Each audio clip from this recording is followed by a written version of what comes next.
नमस्कार दोस्तों, आज की विशेष कहानी है विजय 69।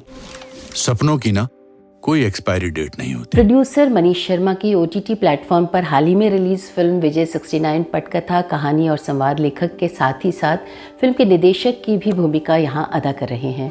अक्षय राय की बेहतरीन प्रस्तुति मानी जा सकती है। फिल्म के मुख्य नायक अभिनेता अनुपम खेर ने एक साक्षात्कार में कहा था कि ये फिल्म उनके अब तक के लंबे फिल्मी सफ़र के लगभग 550 फिल्मों की लंबी फहरिस्त से चुनी जा सकने वाली 5 बेहतरीन फिल्मों में शामिल है।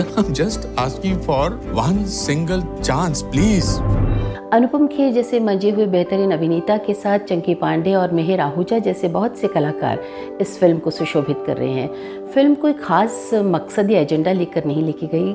रोज़मर्रा की ज़िंदगी में चले आ रहे जो साधारण सी घटनाएं हैं, जिन्हें हम अक्सर नज़रअंदाज करते हैं और हम उसे यूं ही अनदेखा मान करके आगे चले जाते हैं, उन्हीं तरह की चीज़ों को समेटते हुए ये जो फिल्म है हमें जैसे झकझोरती है। सपने देखना बंद कर दूं, 69 का हूं तो सुबह उठकर अखबार पढूं, सिर्फ वॉक पे जाऊं, सिर्फ दवाइयां खाकर सो जाऊं और एक दिन मर जाऊं। जिन चीज़ों को हम नोटिस नहीं करते वो तमाम चीज़ें, यहाँ मामूली सी चीज़ें जो हैं इस फिल्म के माध्यम से इतनी ख़ास बना दी जाती है। और इसीलिए इस दौर के लेजेंडरी एक्टर, अपने नाम को चरितार्थ करने वाले अनुपम खेर ने अपने इंटरव्यू में ये बात कही थी कि इस पूरे फिल्मी सफ़र की उनकी 5 बेहतरीन फिल्मों में ये शामिल होगी। खैर, मैं फिल्म की कहानी आपको नहीं बताऊंगी, बस कुछ एक संवाद आपसे साझा करना चाहती हूँ, कुछ एक चीज़ें जो मेरे जहन को भी झकझोर रही हैं। बेहद साधारण सी बातें, बचपन या ज़िंदगी के संघर्षों के शुरुआती दौर के दोस्त से मिलकर अक्सर हम यूं ही उसे कह देते हैं, यार विजय, हमने क्या सोचा था कि हम क्या बनेंगे और सच में हम क्या बन गए। लगभग यही कहानी सबकी है।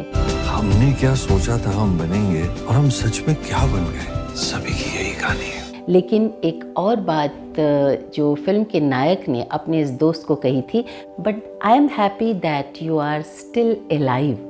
और यही एक सच्चे दोस्त की निशानी भी है, आपको अपने सपनों को चेस करने की हिम्मत भर वो दे देता है। यही फिल्म में चंकी पांडे के किरदार ने किया। कॉमेडियन के रूप में उनका अभिनय एकदम से ताज़ा तरीन बन पड़ा है। तो मेरी साइड है या इसकी साइड है? एक्चुअली हम डॉक्टर है, कोई भी तकलीफ हो तो फोन करना डॉक्टर फल्ली। फिल्म में बड़े ही नाटकीय ढंग से शुरुआत होती है और वो सारा सस्पेंस खुल भी जाता है। कॉफिन के साथ दोस्त के हाथों में श्रद्धांजलि भाषण को देखते हुए अपने अचीवमेंट्स की फर्जी खोखली सी लिस्ट देख के हीरो को झटका लगता है। कभी कॉफिन को देखता है और कभी कागज़ के उस टुकड़े पर उस अचीवमेंट्स की लिस्ट को। ये दृश्य नायक के साथ साथ दर्शक को भी झकझोरता है।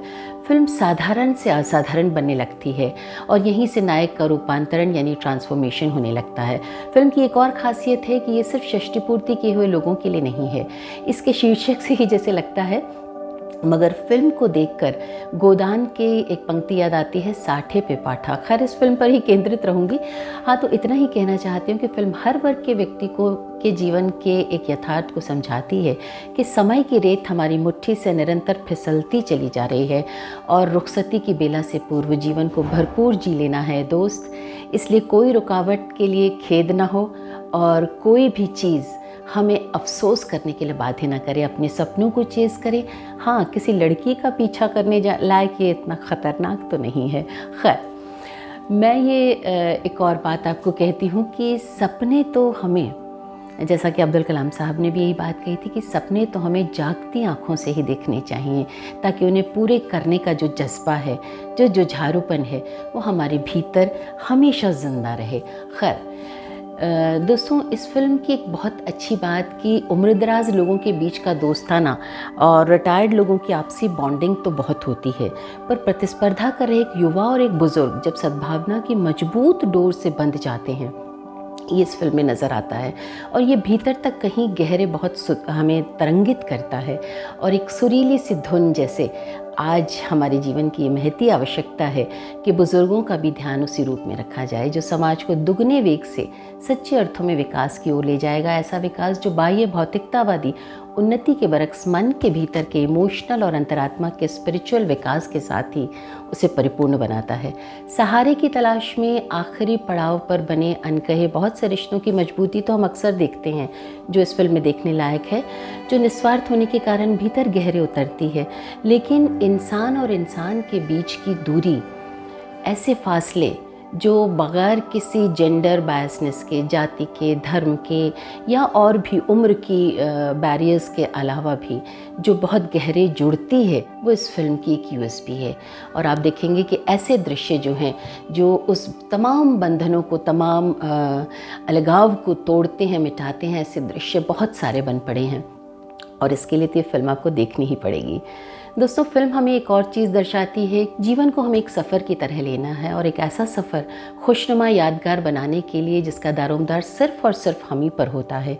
जी हाँ, उसके लिए हम किसी को भी दोषी नहीं ठहरा सकते हैं और ये बहुत खूबसूरत प्रयोग उन्होंने किया है।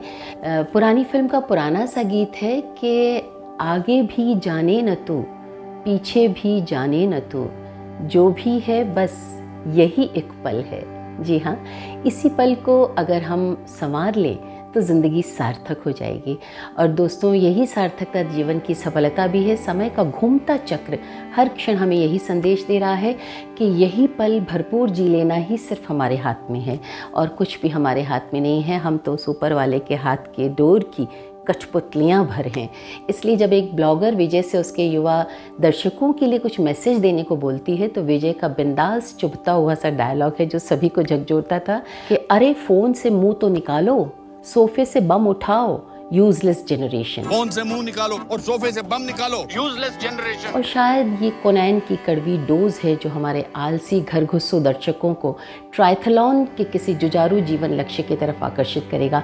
अपने एक इंटरव्यू में अनुपम खेर ने कहा था, you have to keep inventing yourself. और मुझे लगता है कि अपनी सीमाओं को तोड़ते चलना ही ज़िंदगी की सार्थकता के साथ साथ आज की महती आवश्यकता भी है।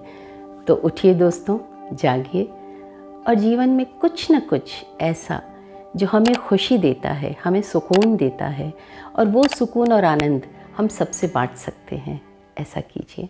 नमस्कार।